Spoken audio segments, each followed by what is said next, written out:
मङ्गलं पञ्चपरमेष्टि मङ्गलं तीर्थङ्करं मङ्गलं विश्वचिन्धर्मं मङ्गलं वीरशासनं मङ्गलं वीरशासनं यस्य स्वयं स्वभावाप्ति रभावे कृष्णकर्मणः तस्मै संज्ञानरूपाय नमोस्तु परमात्मने। इष्टोपदेश महान ग्रंथ है।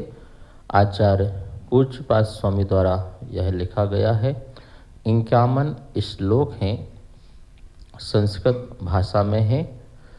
आध्यात्म का ये ग्रंथ है। श्लोक नंबर 6 पर कहा गया था कि दुख और सुख जो है वो भ्रांति है। भोगा रोगा इव आपदि। ये जो सुख दुख है इंद्रिय संबंधी, ये भोग आपत्ति के समय रोग के समान हैं। कैसे हैं? आपत्ति के समय रोग के समान है। जितना भी हमने कल्पना से किसी में सुख मान रखा है, किसी में दुख मान रखा है, ये हमारी कल्पना मात्र है, वासना मात्र है।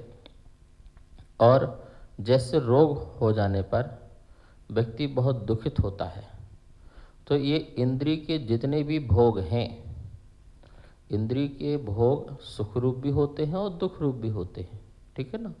तो ये दोनों जो प्रकार के जो भोग हैं वो रोग के समान हैं। आपत्ति के समय, किसके समय? आपत्ति के समय ये रोग के समान दुख उत्पन्न करते हैं। यदि जैसे कि आपने गाड़ी ली और गाड़ी आपकी बिगड़ गई रास्ते में, तो क्या हुआ?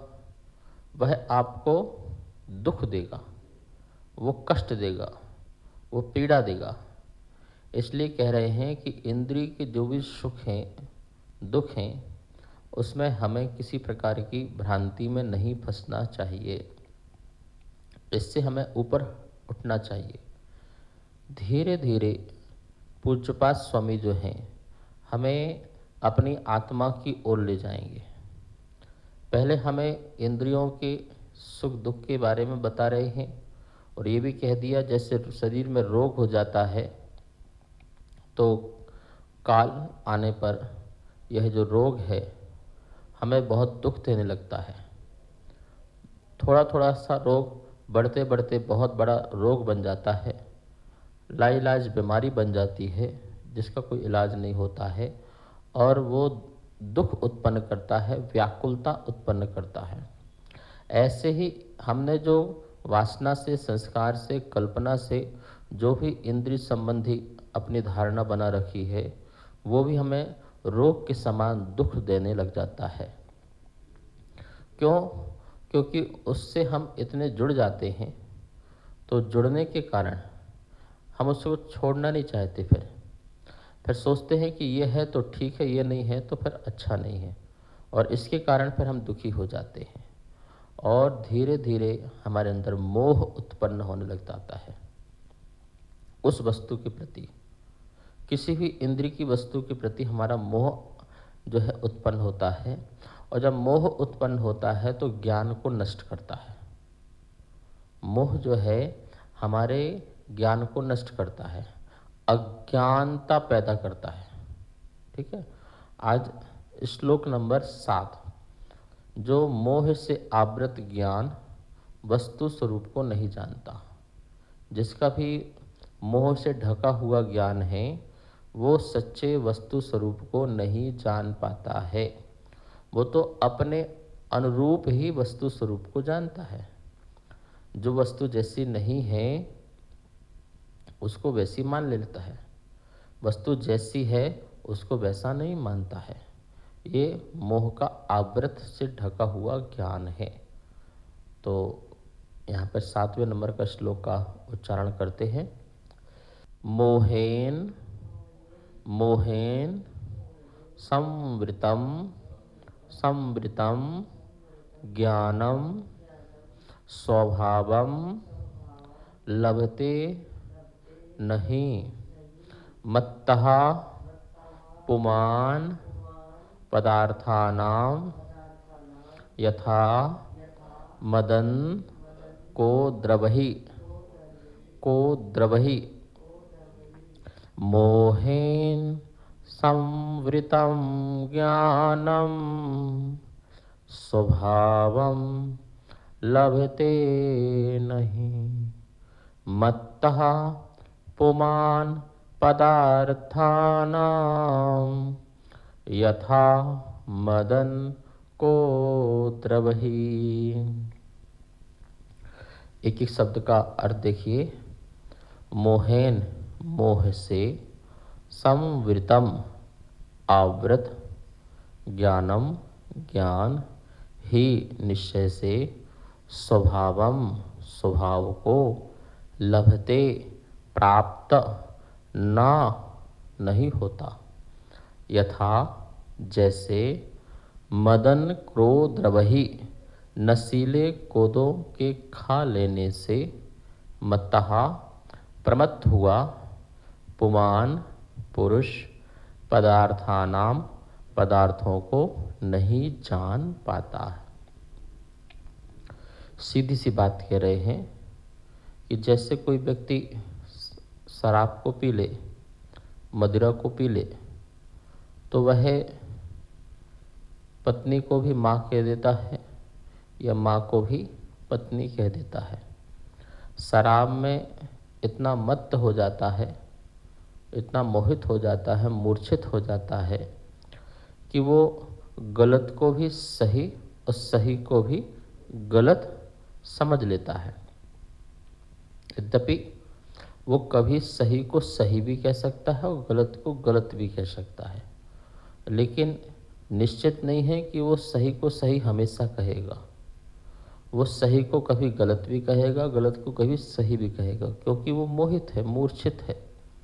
कभी वो माँ को माँ ही कह देगा और फिर कभी कह देगा पत्नी कह देगा, तो फिर उसका जो ज्ञान है वो यथार्थ नहीं हो सकता, वो सही नहीं हो सकता है। तो ऐसे ही जन्मों जन्मों से मोह की मदिरा पी रखी है। मोह महा मत पियो अनादि, भूल आप को भर मतवादी। छोटा सा ग्रंथ है, 6 डाला, पंडित दौलत राम जी का, और उसमें भी यही बात कह रहे हैं कि इस जीव ने अनादि काल से मोह रूपी मदिरा पी रखी है, और उस मदिरा को पीने के कारण भूल आपको भरमतवादी। किसको भूला है? अपने को भूला है। मैं कौन हूँ, मैं क्या हूँ, मेरा रूप मेरा स्वरूप क्या है, बस इसको भूल गया है, इसको भूल गया। शेर गधों के बीच में रहा, बचपन में पला पोसा, ठीक है ना, बचपन में गधों के बच्चों के साथ रहा, बड़ा हो गया, अब गधों के समान बोझा ढोता है और अपने स्वरूप को भूल गया कि अरे मैं शेर हूँ, मैं जंगल का राजा हूँ, मैं इनके बीच में कैसे पड़ा हूँ, ये सब भूल गया।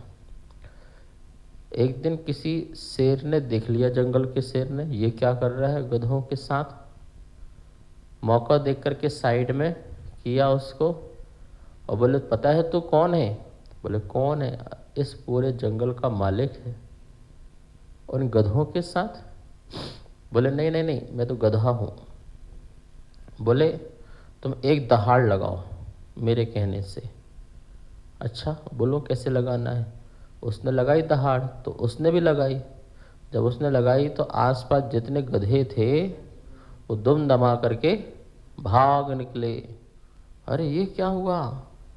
हाँ, तुम इतनी शक्तिशाली हो और तुमने अपनी शक्ति को बाह्य संस्कारों के कारण भूल गए थे। कि तुम कितने पावरफुल हो। ओहो, ऐसे ही महावीर स्वामी कहते हैं, तुमने मोह की मदिरा को पी करके अपनी शक्ति भूल गए। तुम भगवान बन सकते हो, तुम्हारे में भगवान होने की शक्ति है। तुमने ये क्या कर रखा है, ये क्या अपना हाल बना रखा है। जरा अपने को तो देखो, अपना हुलिया तो देखो क्या बना रखा है।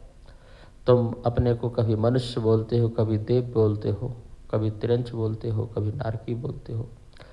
मनुष्य में भी कभी बालक बोलते हो, कभी वृद्ध बोलते हो। इस शरीर की पर्यायों को अपनी पर्याय मानते हो। इस पर्याय को अपनी पर्याय मत मानो।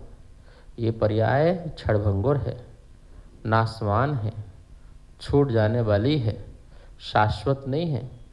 तुम अनादि अनंत मनुष्य नहीं हो। तुम अनादि अनंत जो है औदारिक शरीर वाले नहीं हो। तुम अनादि अनंत मनुष्य गति वाले नहीं हो। तुम अनादि अनंत पंचेंद्री जीव नहीं हो। तुम अनादि अनंत चैतन्य हो, जो जानता है, जो देखता है, जो आनंद का अनुभव करता है। ऐसा चैतन्य का पिंड हो तुम। ऐसी चैतन्य धातु है जिसे किसी ने बनाया नहीं, जिसे किसी ने मिटाया नहीं सकता। ऐसे तुम ध्रुव हो, ऐसे तुम शाश्वत हो, अहेतुक हो। किसी हेतु से तुम उत्पन्न नहीं हुए, किसी कारण से पैदा नहीं हुए हो। अक्षय हो, कभी क्षय नहीं होगे। अखंड हो, कभी खंड खंड को नहीं होगे। अविनाशी हो, कभी तुम्हारा विनाश नहीं हो सकता है। ऐसा तुम्हारा स्वरूप है। लेकिन तुमने मदिरा पी रखी है। ये मदिरा को उतारो। शराब को उतारने के लिए क्या करना पड़ता है? मठा पिला दो। किसी व्यक्ति, शराबी व्यक्ति को मठा पिला दो, कोई खटाई खिला दो, तो क्या होगा?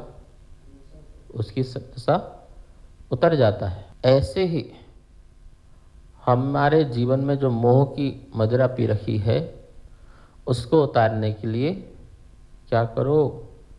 सच्चा ज्ञान का अमृत पान करो। सम्यक ज्ञान का अमृत पान करो। सच्चा ज्ञान मिलते ही हमारी मोह की मदिरा उतर जाएगी।